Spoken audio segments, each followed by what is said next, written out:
Okay, so what I'm going to do to start with is I'm going to draw just a partial circle on here. You guys can freehand if you wanted to. You don't. It doesn't have to be a circle. It can be kind of a wavy shape, but I'm just going to start with a circle on here. And just so that it's the same, I did the other one right at 9 inches. So I'm going to try to fold this one up as close to the other one as I can.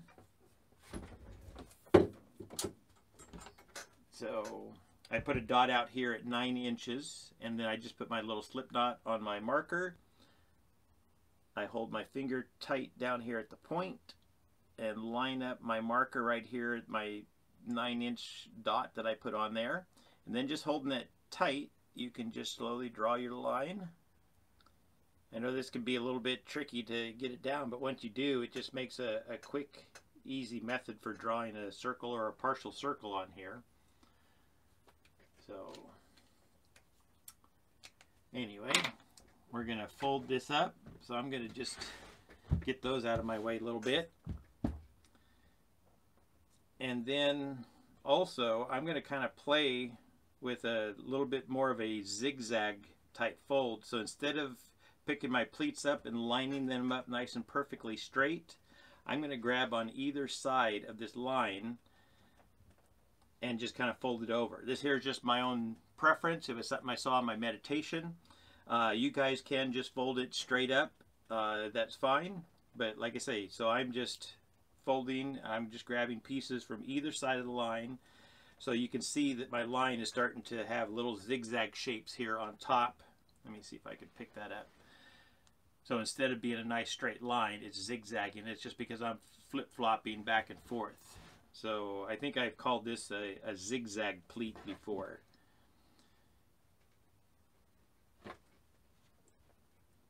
So anyways, that's just my preference here. It'll just kind of change, make the line, the circle here, just a little bit fuzzy or zigzaggy. So I like to just play with folding things in different ways. And then we're going to tie all of this up with sinew, and we're going to, like I say, we're going to tie it really tight because I'm wanting to have some nice defined lines in here. So, and I did put the video on how I use sinew below in the description of this video, so if you're looking for that. And then also, I know quite often I get asked about these little bottles that I use. So I went ahead and put a link to this down in the description also, just to make that easier to find for people.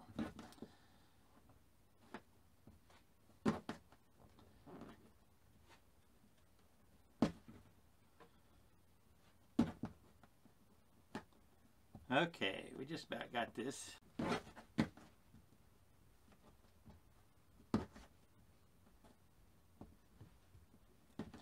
Okay, so I got this folded up. Now I'm going to go ahead and tie this with sinew.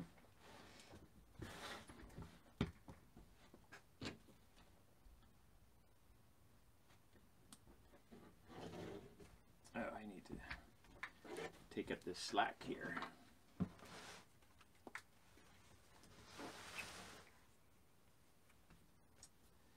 Okay, so now I'm going to pull this tight. So I like to wrap it a couple times and then kind of pull it semi-tight just to get some of that slack out of the sinew. And then I wrap it a couple more times. And then I pull it really tight. And I just usually will just hold this down with my hand, and then it really helps to have something to wrap your sinew on. And this here is a nice thing. I can put the sinew out between my fingers so that there's no stress. And then I pull straight back. You want to be pulling back so that it does break. Your arm's going to go back. You don't want to pull up towards your face or you're going to punch yourself, and that's no fun. Okay, so I'm going to wrap this around just a few more times. I'm going to just go off the, I did all of these wraps in one spot here, and I'm going to go out a little bit wider here just because I want to make a wide line on here for my circle. Once again, that's just my own personal choice there. So once I get that tied up nice and tight there, then I'm going to bring this back underneath, and I'm going to do the same thing going out on here. So I'm going to fold a line out this way, straight out, and then one out this way. You can do however many lines you want. but I find it, I think the one tapestry I did 4 or 5 lines, and it got really tight in trying to get everything folded up. So this other one here, I did just 3, and that seemed to work out nicely. Since this here is folded in corners, this one line that I tie here is going to be 4 lines, 4 lines, and 4. So there's going to be actually 12 of the little wavy lines that go out from the center here. So I figured that's good enough there. I'm going to draw a line out here. This is not something that you guys need to do, but I just want you to be able to see where I'm folding. I'm going to do that same zigzaggy fold on the pleat. So I'm going to do the same thing going out this way.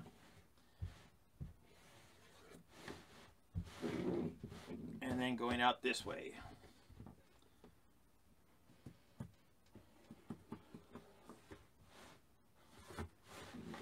Okay, so those are the 3 lines that we're going to fold, and then once again we're going to tie them very tight like this one here.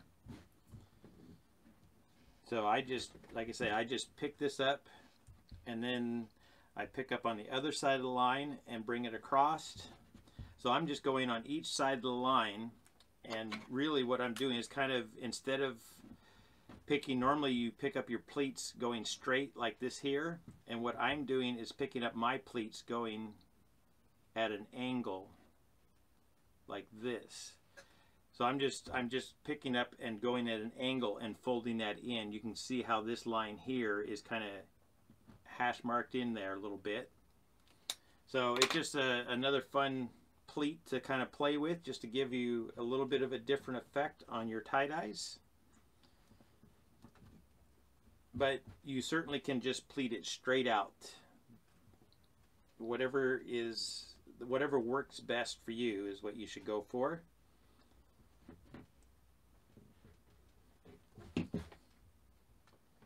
But I call this here a zigzag pleat.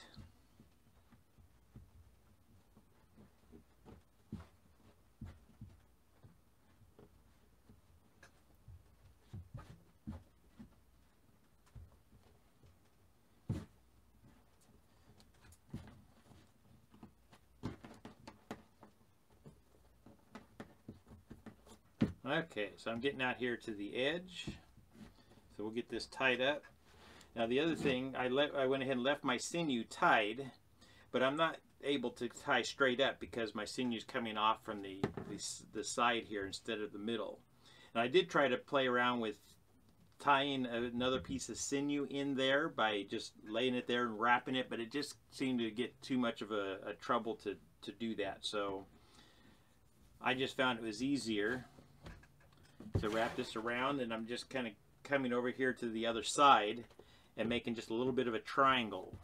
I'm not really trying to tie just one straight line. I just want to kind of condense this part here. So it's just being condensed in a triangular shape here instead of a straight line.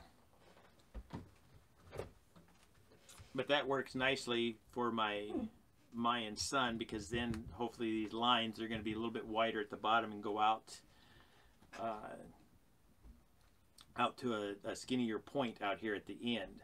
So I just kind of go back and forth on my wrapping here. So I wrapped across over here, then I brought it over to this side, and I'm wrapping it over. So I wrap under, and then I pull that nice and tight. I'm going to wrap one more time here just to make sure it's really nice and tight. Let's see. Okay, I have a question here. Can you tell us more about your meditation practice? Okay, so when I go into meditation, meditation for me involves lots of different things. I can just be sitting and doing tie-dye and just kind of go into my mind and just be thinking about ideas and just kind of quiet my mind a little bit, and I consider that to be a meditation. But also just on a daily basis, like at 11:11 I have a timer set where I can stop and meditate, and usually that's just for 2 or 3 minutes. So at 11:11 a.m. each day I stop and meditate on just world peace. I'm just visualizing sending peace, love, light, and laughter out to the world and out to all of the people that are maybe suffering right now with the COVID or just the stress from having a loved one that is suffering from the COVID, or we have a lot of people that can't get together. So anyways, I just try to send comfort and love out to them. But then when I'm actually sitting down to meditate, I talk about getting my ideas for tie-dye within my meditations and what that's about really. Okay, so I got this here tied up. I tied both sides here, and while my string is still right here, I'm going to go ahead and tie up this center spot here. So what I'm going to do is that same type of line, I'm going to fold right down to my point here. So that's something I'm going to draw that line in there just to make sure I get that, but I'm just kind of folding straight out along this line here, and I'm going to do that same zigzag pleat on here. So, okay, so when I sit down to do my meditation that I receive my designs in, really what I'm doing is I just sit down and just kind of quiet my mind. I focus on my breath, and sometimes even it's just a matter of counting my in-breath to a count of 4, and then I hold it in for a count of 4. I breathe out to a count of 4, and I hold it out for a count of 4. So I think someplace I read that was called box breathing or something like that. Anyways, that's one way to kind of quiet your mind, because if you are counting your breaths, you really can't be thinking on something else at that time.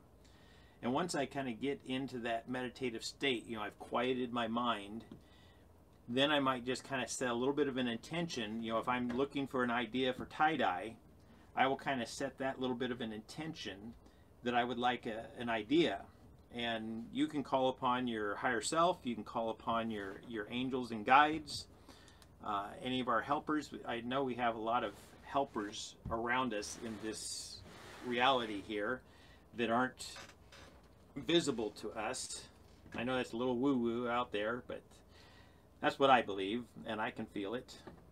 So I just kind of put out that intent that I would like to receive an idea, and then I kind of just drop it at that point, and I go back into my meditation and just kind of quiet my mind. And sometimes I'll do what I call an I am mantra, and I'll just put my hand over my heart and I'll say, I am peace, I am love. And I just kind of focus on any kind of positive words.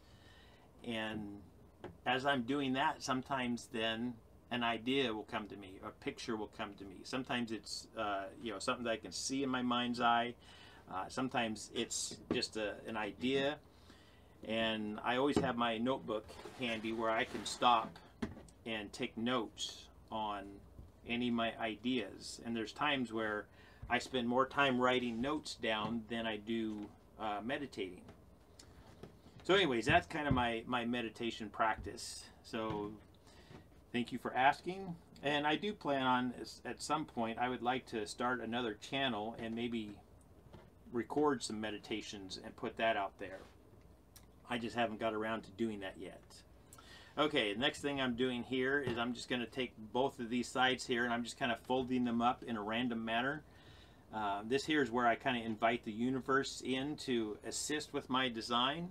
I really don't try anything specific here. I'm just kind of randomly scrunching this, folding it, and then I'm going to tie that up on each side. So I just like to kind of play around sometimes, work with a couple specific folds, but then just allow the randomness to come out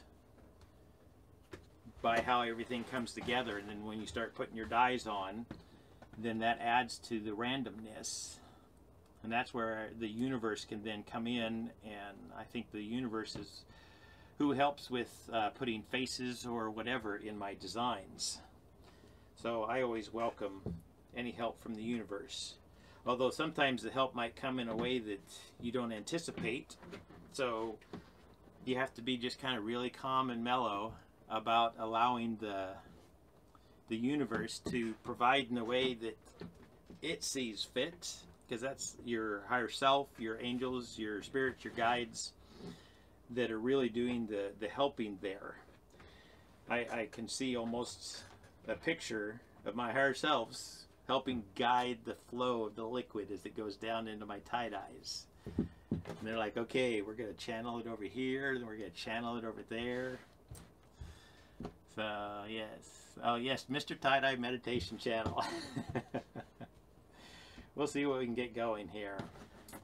Okay, so now I'm going to fold out this other side here, and I think I'm going to go just a little bit further. I drew this here a little bit off to the side. I think I'm going to not follow this line exactly. I'm going to start just a little bit over and kind of go up the middle of this channel here. And I'm going to do that same type of, let's get that out of the way, that same zigzaggy pleated fold here.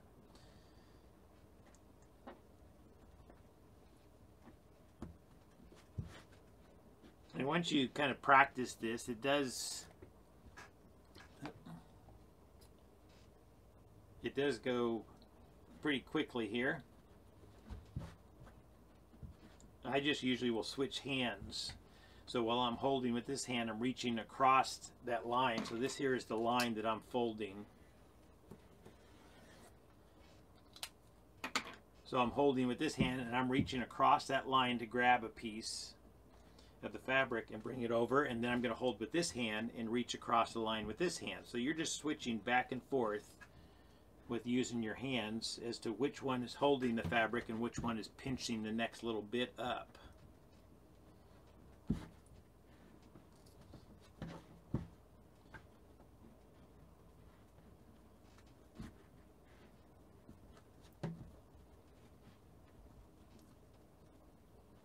Okay.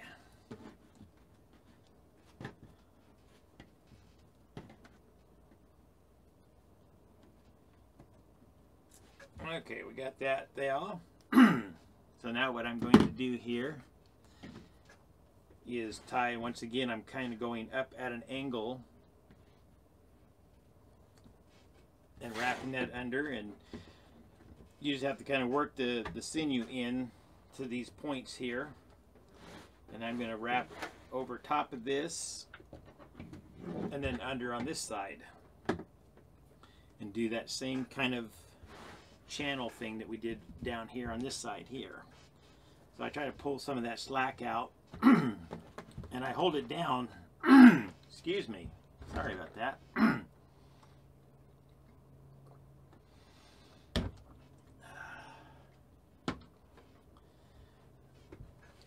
I hold it down, especially on these longer folds here, because you don't want that to buckle up. I can see that wants to buckle on me a little bit.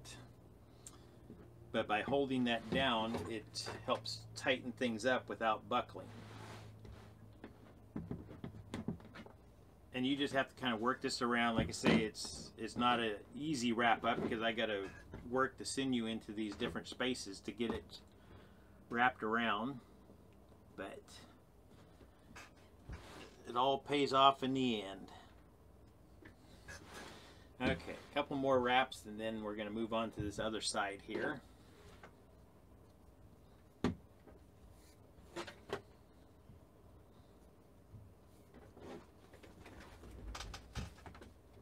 Okay.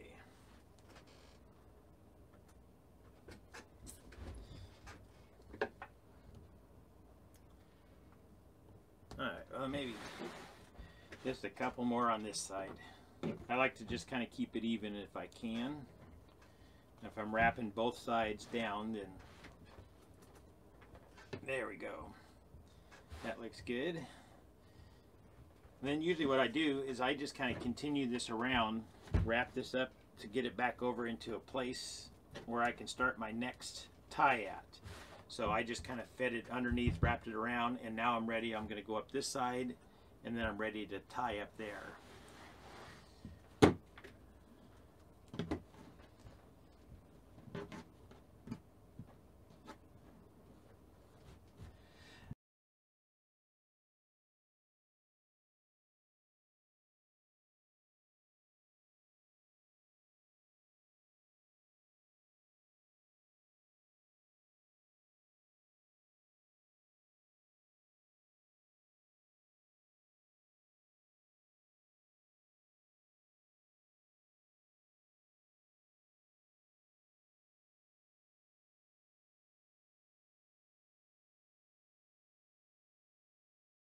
I got both of these sides tied up.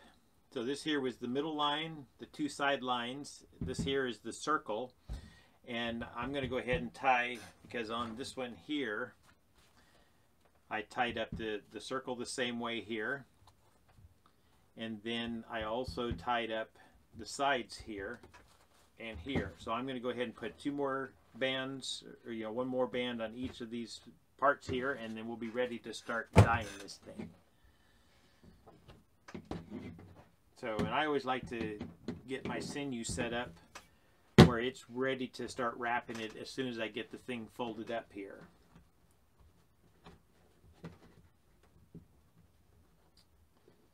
Okay, and this here, I'm just doing just kind of whatever weird little shape. Doing a little bit of the zigzag pleat. Some of it is just kind of a scrunch pleat where I just kind of mash it down there. It's really about just kind of putting a little weird shape. Once again, this here is where I allow the universe to come in and help by just kind of randomly folding this up. And then we see later on what it does. And then also I like to kind of flatten this out. These little pleats in here, some of that can get kind of bunched up. So I like to try to even it out just a little bit in height wise. And make sure that all of my pleats I have access to. If one of the pleats gets folded over top of another pleat, then sometimes it acts as like a little umbrella in there. So we don't want that. We want the dye to be able to soak down into all of this. So it just takes a little extra time, but all the little extra time that you do making your folds and your pleats just right really show up in the end results. So on top of practice, I recommend just taking your time. If you're trying to hurry to get a design done, then you might not have as good of a design if you just spent a little few extra minutes and just work with the design a little bit. Alright, I think that side is ready. So now I'm going to take my sinew once again, and I just kind of wrap it underneath. I might wrap it around another portion just to kind of anchor it. And now it's ready to wrap over here on this part. And I can also kind of work with some of these pleats ahead of time before I do this last fold, just to get them to kind of lay flat in there.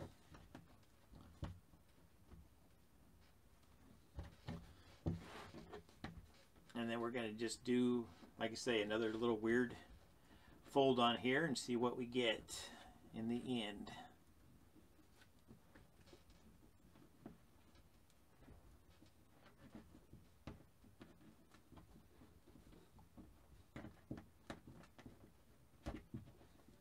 Okay, I think that's good.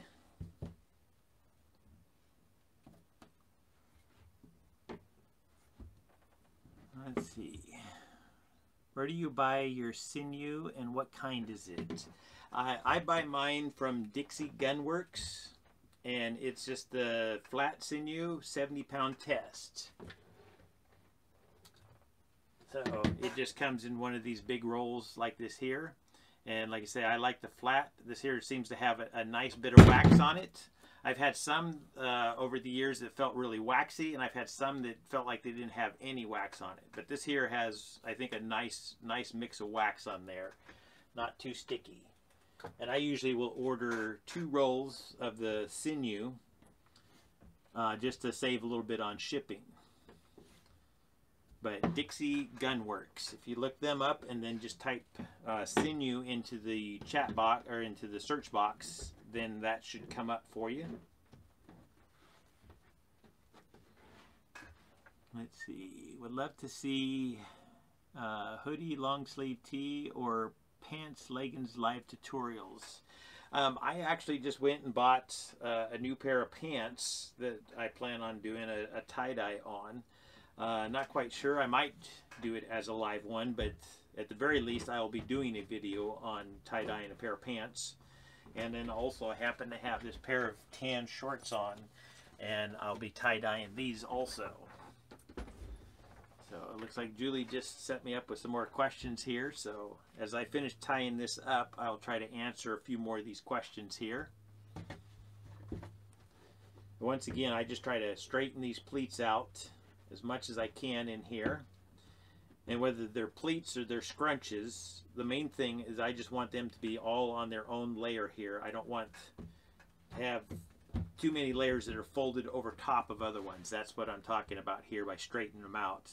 So I just want access to all of these here so that when I put the die on, it can run down in all of these little channels here and get all of this stuff dyed, because whenever it's tied up really tight with the sinew, then, I mean, these parts here I didn't tie with sinew, but I have access to all those pleats, and later on I can even open those pleats up and look in there to see if the dye has gotten down inside. But if you have a bit that's wadded over top of it, then you can't see down inside. Okay. Let's see, how's the frequently asked page going? I do have my frequently asked questions page over on my website. I think I have maybe 8 or 10 questions on there so far. I am working on that more, and I have started putting links around on the launch links. Let me just paste. Oh no, that's not it.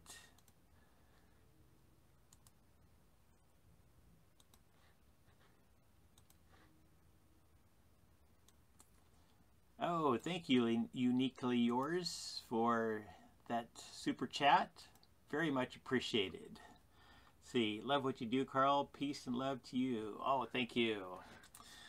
Yes, I love what I do too, and I love seeing other people have success. Okay, so there's launch links. If you click on that, scroll all the way to the bottom of the list, you'll find a link to my frequently asked questions page. And that's what I'm going to be working on more to get that up and running. As my channel has grown, I have been inundated with questions. There's some days that I can sit for 2 to 4 hours and answer questions across all of my platforms. And I not that I mind, I don't mind answering questions at all, but it does take away from my time of making videos. Sometimes by the time I get done answering questions and get into the rest of my day, then I don't have time to get another video made up.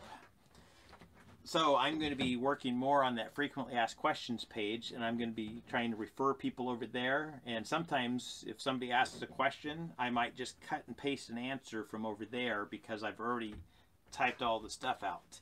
I will still be answering questions here on YouTube, on my 2 Facebook pages, and on my store and my Instagram. But I might be a little bit slower at getting to them. I used to try to get to them every day, and now I find that sometimes I'm 2, 3, or 4 or 5 days behind on all of that. But hopefully the frequently asked questions page will help slow the number of questions down that I need to answer if you guys are finding your answers over there. But that'll be something that I continue to work on. And when I do answer a question, if it seems like it's one that I've heard before from other people, I try to just cut and paste that and get it added into that page. So anyways, like I say, I still will be answering questions. It just might take a little longer, but going over there might help speed up your answer, finding your answer. And the other thing that I've been liking is when I don't get to a question right away, I've seen some of you Rainbow Warriors helping out and answering questions, whether it's on Facebook or YouTube or Instagram. I've been seeing people step up, and I really enjoy that. When I started doing these videos, part of it was me feeling called to be of service to the world. And one of my mottos I've been living by for a few years, more frequently in the last few years than I have in the last 10, but is be the change you wish to see in the world. And that's one of the changes I wish to see. I wish to see people helping people. So that's why I do what I do. because I'm wanting to be that change, and I'm starting to see the effects of it. I'm starting to see you guys helping more people out there in the world, and that is wonderful. Awesome. Thank you guys. Okay, I think I got this about tied up the same way as this other one. I was wanting to do it as close as I could. Oh, I did a couple extra ties. Oh, in the wrong place. That's okay. The universe called this in this way. So on this one here, I put 2 ties on this bottom part. On this one here, I only put 1. But on the top part, I put 2 ties. And this one here, I put just 1. So we just did the opposite effect here. Like I say, I love when the universe inspires me or helps me. So we're just going to go with it that way. So what I'm going to do is finish this off here. And one of the things I love to do, or I do, I mean, I guess I love it, but I guess what I love is how easy it is later on. But I always tie a knot into my sinew. Because if you've ever tried to wash out your tie-dye and you grab this and you have wet hands and it's wet and you might have a little bit of sinew or Synthropol on your hands or something, and you can't pull on that because you've wrapped it so tight, this little knot helps you then grab a hold of that, get some traction, and be able to open that up. So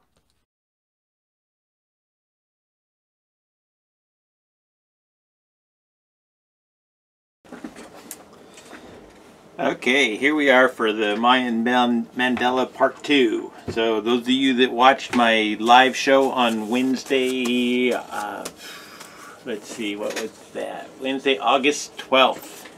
I tied up a Mayan mandala. I tied it tightly with sinew, but because I was wanting to let it dry, I did the Martha swap out. I tied one up Monday and let it set out for a couple days to dry out. So I folded one on Wednesday, but I dyed the one from Monday. So this is the one from Wednesday. It's been sitting for a couple days outside in the sun. It's all nice and dry here, so we're going to go ahead and dye this one up. And I'm going to do it just a little bit differently. Last time I dyed over top of the sinew and in the yellow and the orange, and then I did the purples around it. This time I'm going to dye these in yellow, and then I'm going to put over top of the whole thing, even the sinew, I'm going to go with plum, and I'm going to use cobalt. So those are the 2 that will go over top of my yellow here. So we're just going to jump right in and get started. Oh, and firstly, whenever I dye something that's dry, I like to spray a little bit of soda ash water on it. So that's what I'm going to do to start with. Just a light spritz to break the surface tension of the fabric.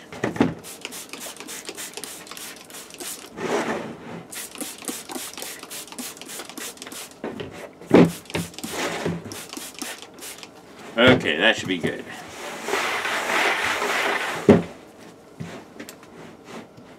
Alright, let me make sure I'm in both screens here. Alright, that looks good. Oops, no, I just kicked it. I think that's still good. Okay. So to start with, I'm going to put yellow over top of all the spots where I dyed or I tied with sinew.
Okay, it's time to open this thing up. So it's been batching for 48 hours. This here is, of course, the second one of the Mayan sunrise.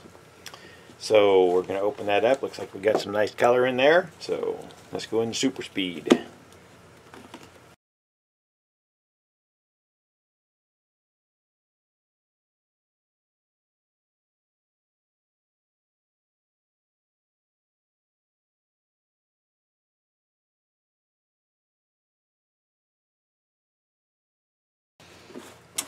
Alrighty. Okay, let's open up.